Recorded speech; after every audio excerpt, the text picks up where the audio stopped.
नमस्कार मित्रांनो, माझ्या चॅनलमध्ये पुन्हा एकदा आपलं सरसे स्वागत आहे। आज व्हिडिओ आपण एका खास गोष्टीवर बनवणार आहोत। जर आपल्या ऊसाची वाढ फवारणीतून एकदम झटपट करायची असेल तर कोणती फवारणी मारायची, ही रासायनिक मधली फवारणी, ह्याच्यानंतर तुम्हाला सेंद्रिय फवारणी कोणती घ्यायची हे मी सांगणार आहे। आता रासायनिक फवारणी मारण्याआधी तुम्हाला मी ऊस दाखवतो आणि का मारायची फवारणी ते सांगतो। आता ऊस जर तुम्ही बघितला तर अतिशय चांगल्या पद्धतीने ऊस वाढलेला आहे आपला। तुम्हाला एक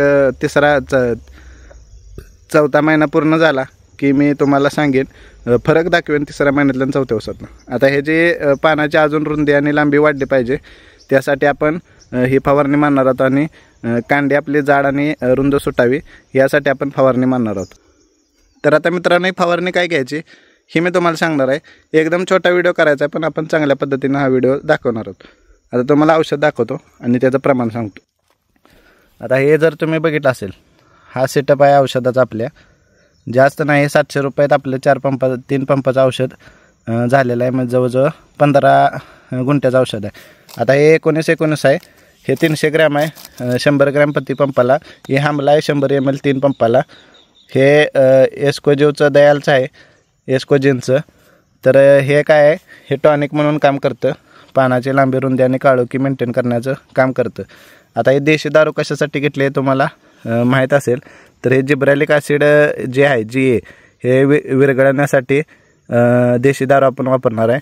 आणि प्लस देशी दारूचं काय होतं आहे, जे काम आहे ते पानात काळोखी तयार करण्याचं काम करते। त्यामुळे जिब्रॅलिक ॲसिडचं सोलवंट म्हणून काम हे देशी दारू करते। आता हे जे आहे हे सोलवंट आहे, हे कशासाठी, तर हे यासाठी 6B साठी आहे।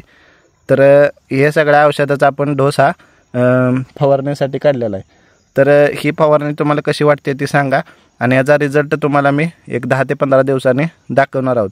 हे एकदम संतुलित फवारणीचं औषध आहे मित्रांनो।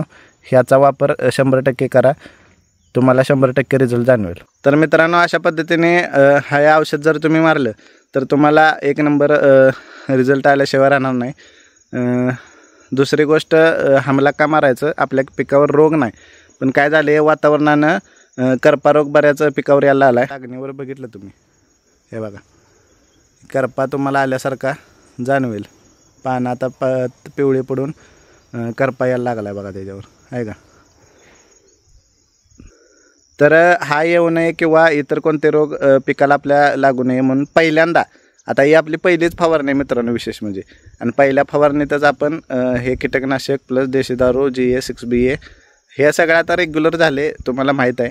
फक्त तुम्हाला पुन्हा एकदा, जर ऊस व्यवस्थित पळायचा असेल, तुम्हाला थंडीमध्ये, आता थंडी सुटेल, पाऊस चालू होता 2 दिवस, आता पाऊस उघडलेला आहे, ओल आहे जमिनीत, तोपर्यंत आपण औषध मारून घेणार आहे। त्याला कारण ते आहे की जमिनीत ओल आहे, ऊस चांगला पिकअप घेते। तुम्हाला एक 10 ते 15 दिवसात मी तुम्हाला फरक पडतो। आजचा फोटो आणि 10 दिवसानंतरचा फोटो तारखेसहित तुम्हाला मी शॉर्टमध्ये देईन, त्यावेळी तुम्ही नक्की बघा। तर कशासाठी फवारणी मारायची, ऊसाचं पान आणि लांबी आणि रुंदी चांगली व्हावी, ऊसाची कांडी एकसारखी सुटावी, लांब आणि रुंद व्हावी, यासाठी कोंबाची जाडी वाढते आणि पीक तुमचं कीडमुक्त रोगमुक्त व्हावं यासाठी ही मारायचे। आता हमलाचं प्रमाण 30 मिलीनं आपण घेतले, जास्त घेण्याची गरज नाही कारण आपल्या पिकावर रोग नाही। त्यासाठी जर रोग असेल तुमचा तर थोडं प्रमाण ते 40 मिलीपर्यंत किंवा 50 मिलीपर्यंत तुम्ही वाढवू शकताय। तर अशा पद्धतीने ही फवारणी मारा आणि कमेंट बॉक्समध्ये सांगा।